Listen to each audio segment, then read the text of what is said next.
With it being the 1st of April, it does start Autism Awareness Month, and sadly, the CDC reported that about 1 in 54 children here in the United States is diagnosed with an autism spectrum disorder, and that's according to 2016 data.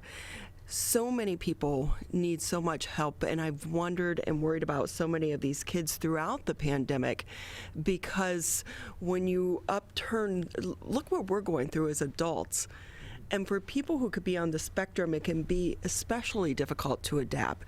Talk a little bit more. Let's bring in Kristin Rohrbeck. She is the director for the Joanne and Ted and Lindsay Foundation Autism Outreach Services over at Oakland University. Thank you for being with us, Kristin. Thank you so much for having me. Tell us first more about the Center for Autism over at Oakland University. Thank you. Yeah, so the Oakland University Center for Autism is a great resource for the autism community and our general community in our region and beyond. We are made up of our outreach services, of which I'm the director, and we have got great programs for people on the spectrum of all ages. We also have a really robust research agenda and an ABA clinic, which is applied behavior analysis for younger children on the spectrum who need clinical therapy, clinical ABA therapy, as well as a very strong program for professionals who want to take academic programming to become professionals who work with people on the autism spectrum as their job. So both educators and other kinds of clinicians. So applied behavior analysis therapists, for example, and others. Since you work in this arena, what has the past year been like for some of the kids, but their parents as well? That's exactly the main point, I'd say, is that it is having the pandemic has had a huge impact on families impacted by autism, specifically the individual with autism, him or herself. And it's important to think about young children, older children, teens, and then adults with autism as well, because there are more and more adults on the autism spectrum also.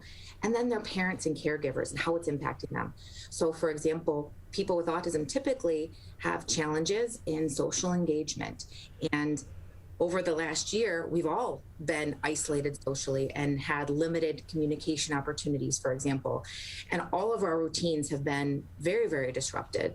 And so it's impacted everyone, but especially the autism community, when they need routine, they need structure in their lives and in their schedules. They oftentimes need that social engagement and communication to improve their skills and not regress.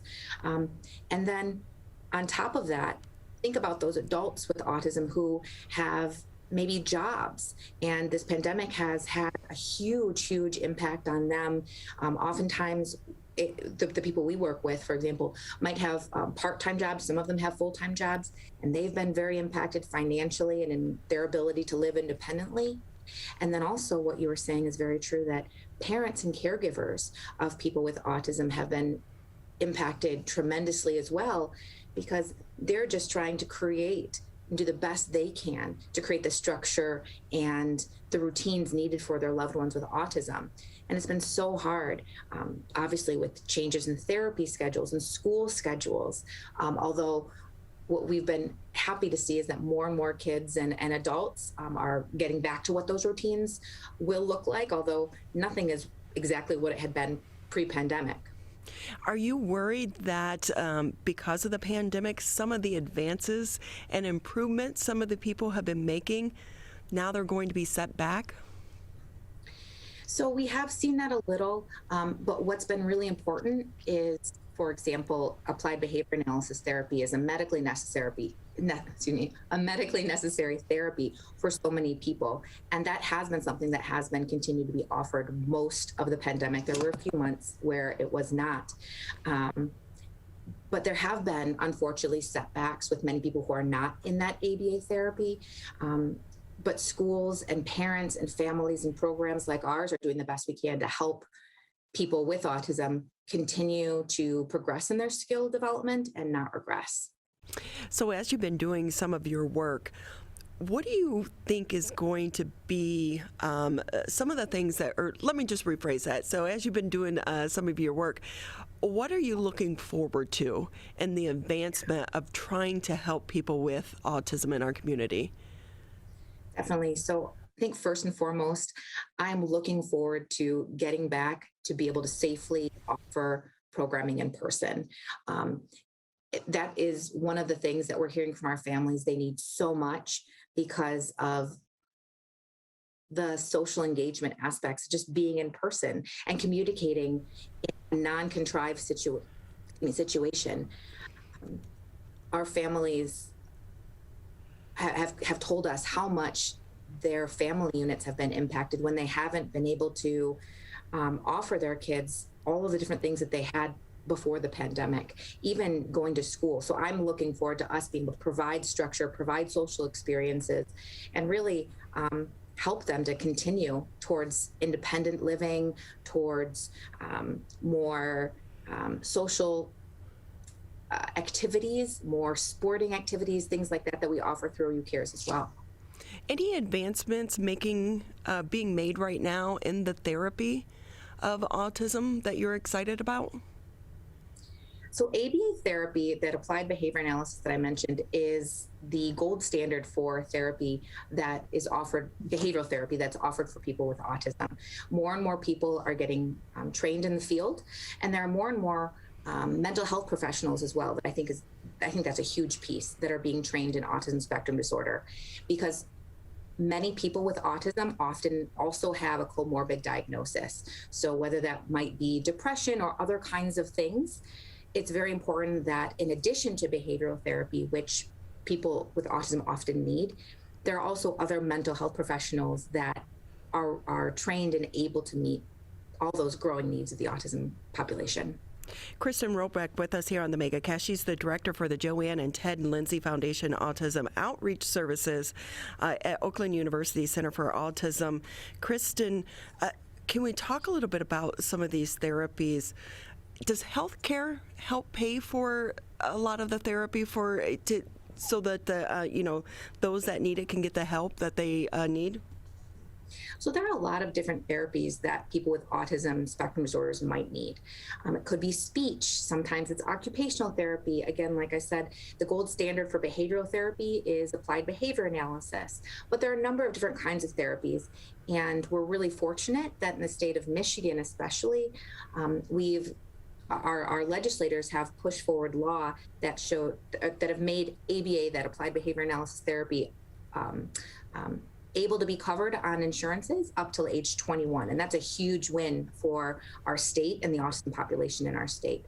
But like I said, there are also other therapies such as speech, occupational therapy, physical therapy sometimes is needed because of the autism diagnosis, or sometimes even comorbid diagnoses. And those can also be often covered by insurance. So how did you get into this line of work? You're very passionate. Thank you so much. My background is educationally in psychology, and I had worked in my graduate career with young people with autism, and I had done research with young people with autism. And the more and more I worked with those individuals as a therapist,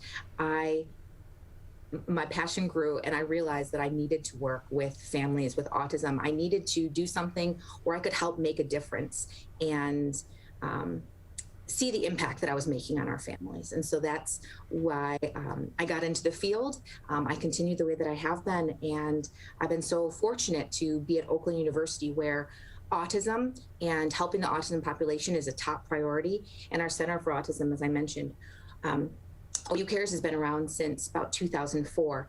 I've been lucky to be here since 2012, and we've grown quite a few autism services and supports since then, especially for teens and adults. And so my passion just grows to continue to help the families, because the people who were accessing our supports and services when I began here, for example, in 2012, are now growing. Autism is not a disorder that people grow out of. And so they're still needing services and supports. More and more families are getting loved ones diagnosed with people on the spectrum. And I'm just so glad that I'm a part of an organization like Oakland University, where we are pushing forward these initiatives and really trying to help all of the community. It really is so important. It's great that we have the center here because a few years ago, we really weren't talking a lot about autism, and we also know there is a very broad definition that falls under that. So it could be hard for people in the general public to really understand the world of an autistic individual. That's right. Autism has changed in the way that clinicians diagnose, even in the last 10 years, as new diagnostic manuals have been developed. We used to hear, for example, the term Asperger's syndrome. And many people who had been diagnosed, for example, with Asperger's syndrome, very much hold that dear to themselves because that's a part of their identity, is that diagnosis. But Asperger's syndrome is no longer a diagnosis in the diagnostic manual. And so things have definitely changed in the field. But again, what's I think the most important thing is that more and more supports like ours are continuing to be developed to offer them. So what are some of the signs that a parent should look for? And is it around the age of 2 you're typically someone is diagnosed with autism? Sure. So I'm not a clinician myself. However, more and more people are getting diagnosed at younger ages. Early intervention is key to having successful outcomes as they grow older, individuals with autism. We are typically seeing diagnoses in those very early years. So 1, 2, 3 years of age, it's very important to have the conversation with your pediatrician.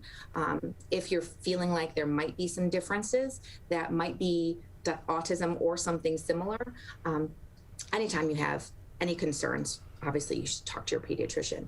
Things that are hallmarks, for example, are not looking people in the eye, not wanting that social engagement, especially with family members, repetitive behavior. So things like stacking toys in a line or hand flapping, things like that are would have been thought of as typical behaviors, but it can look very, very different in different individuals. And what's really interesting as well is that more and more researchers are looking for ways that autism may be diagnosed or characteristics might be seen for autism even earlier. So there are some studies that show in infants that you can start to see signs for getting a diagnosis later on. So tell us more about the center. How can people get involved if they need help? Yeah, thank you so much for asking. That's one of the most important things is if there are families that are listening or watching that need help and resources, they should definitely reach out. Our Center for Autism's mission is to improve the quality in the life of people impacted by autism, and that's across the lifespan. They can definitely always reach out to OUCARES. There are some other really amazing resources in the state of Michigan, such as the Autism Alliance of Michigan, that has a navigator tool online. OUCARES as well is a great resource for families to be able to connect with, just to say, what can I look for? Like what are there, for example, clinicians, or are there different kinds of supports and services in my area? What are families saying about these different individuals? And we'd be happy to share that information.